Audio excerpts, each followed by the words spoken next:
Bukan karena sensasi, namanya kian dikenal bahkan mulai menembus jagat internasional. Semua lantaran prestasi seorang Agnes Mo mampu go internasional. Kini ia berusaha menembus pasar dunia dengan masuk ke negeri Paman Sam, Amerika Serikat. Meski sudah go internasional, Agnes Mo masih terus belajar. Ia tak lantas membusungkan dada atas keberhasilannya. Begitu pula dengan keberhasilannya kembali masuk nominasi MTV Europe Music Awards 2014 sebagai Best Southeast Asia Act, tak pula membuatnya besar kepala. Keberhasilan itu memang membuatnya bersyukur, tapi tak lantas membuatnya lupa daratan. Justru keberhasilan itu kian memacunya untuk terus belajar karena di atas langit ada langit. Ya sebenarnya ini satu yang ini juga ya, masih satu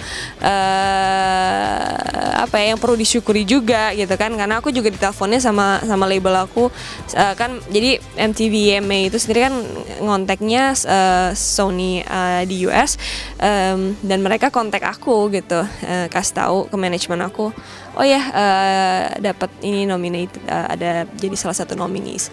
Bersyukur banget aja sih gitu. Best apa ya, Southeast Asian Act ya kalau nggak salah. Aku sendiri lupa. Selama ini aku punya faith itu bukan karena akunya sombong, oh guanya nih yang bisa, no. Tapi cause I know I have a God who can.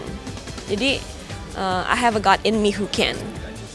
Gitu, sama seperti orang lain gitu. If you have a God in you, then you can do it too.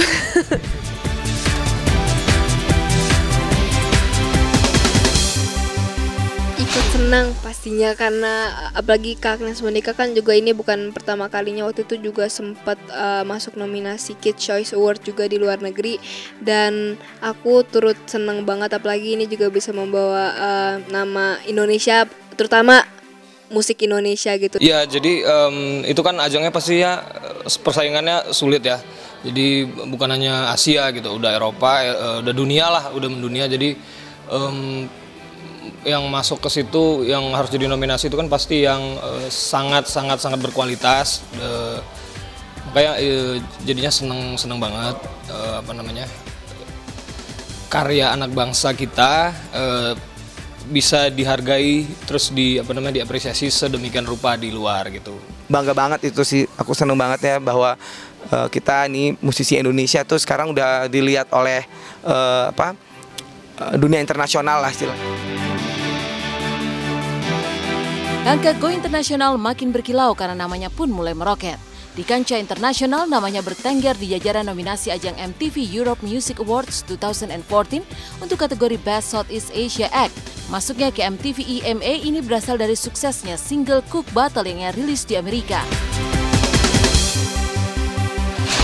Kendati sudah menggapai impian demi impiannya, Agnes Mo tak pernah puas. Ia laksana pendaki yang terus mencari gunung kehidupan untuk didaki dan ditaklukkan.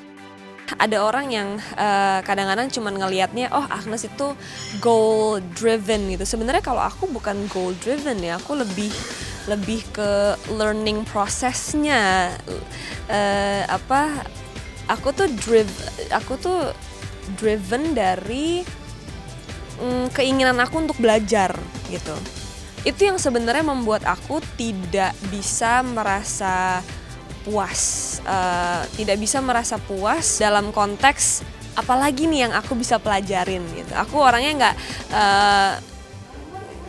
aku ngambil kelas gitu, aku ngambil kelas bahasa, aku ngambil kelas nyanyi, aku ngambil kelas ini, kelas itu karena emang keinginan aku untuk belajar tuh gede banget. Sebetulnya Agnes ini mencapai tahapan-tahapan yang makin pasti dari dulu MTV Asia. Kemudian setahu saya dia bersaing dengan Big Bang, sebuah grup dari Korea.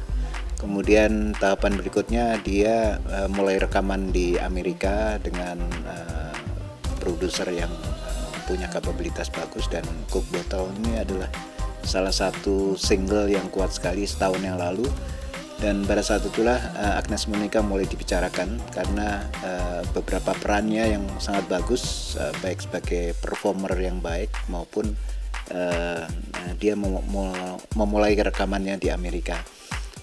Saya kira itu cukup menarik karena waktu itu dipublikasikan juga melalui radio-radio utama di sana, kemudian masuk ke televisi, dan akhirnya dia menapaki satu karir internasional, terutama di pusat industri musik di Amerika. Itu yang cukup menarik sebetulnya.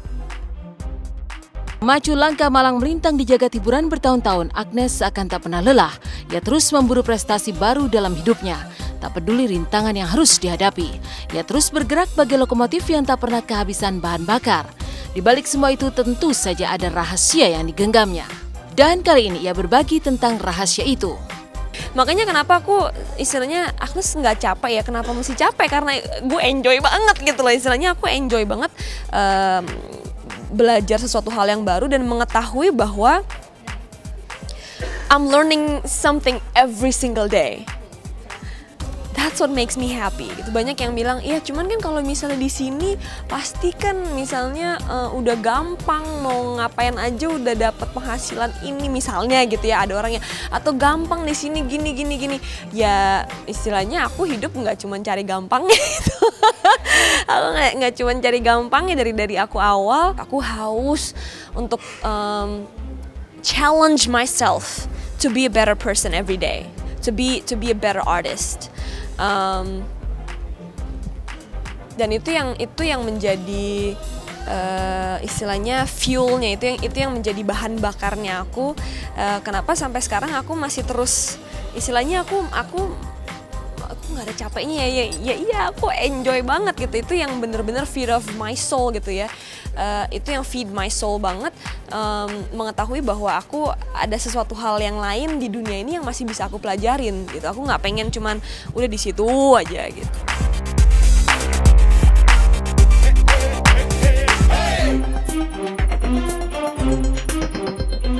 Karir Agnes Mo dimulai sejak ia masih belia. Sekitar umur 6 atau 7 tahun, ia terus fokus mengejar impiannya di dunia entertainment. Jatuh bangun tak membuatnya mati langkah atau menyerah. Disadari betul untuk mencapai sebuah tujuan, ada proses yang harus dilalui. Tidak bisa instan begitu saja. Kemampuan menikmati proses demi proses menjadikannya mampu menikmati perjalanan menjemput impian hingga diraihnya apa yang ada di dalam genggamannya saat ini. Dan based on my own experience selama aku hidup di dunia ini, aku bisa aku dapetin ini, aku dapetin itu, aku bisa ini, bisa itu karena aku tahan sama prosesnya gitu. Karena aku sangat enjoy every single second of the process.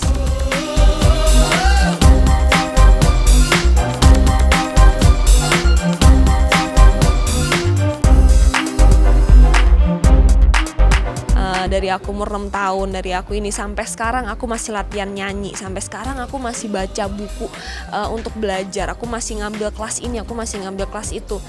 Lagi aku kecil gitu, dari aku kecil aku kan nggak tiba-tiba aku jadi Agnes Mo yang sekarang gitu, maksudnya sebelum aku keluar dengan sebelum aku ketemu sama Timbaland atau Timbaland reached out to ke aku gitu ya, pada saat aku masih fokus di Indonesia juga. Aku nggak pernah puas gitu, maksudnya aku belajar, aku ini, aku itu, prosesnya lama.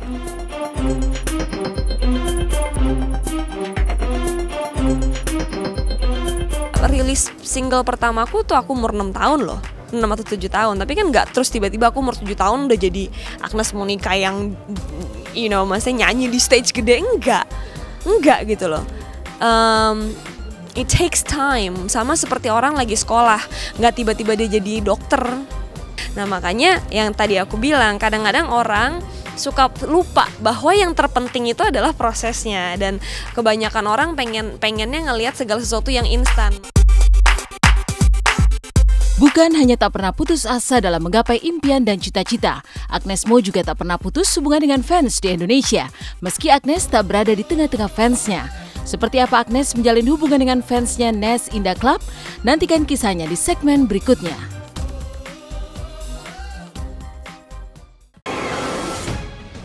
Mengupas kiprah Agnes Mo dengan segudang prestasi memang tak ada habisnya.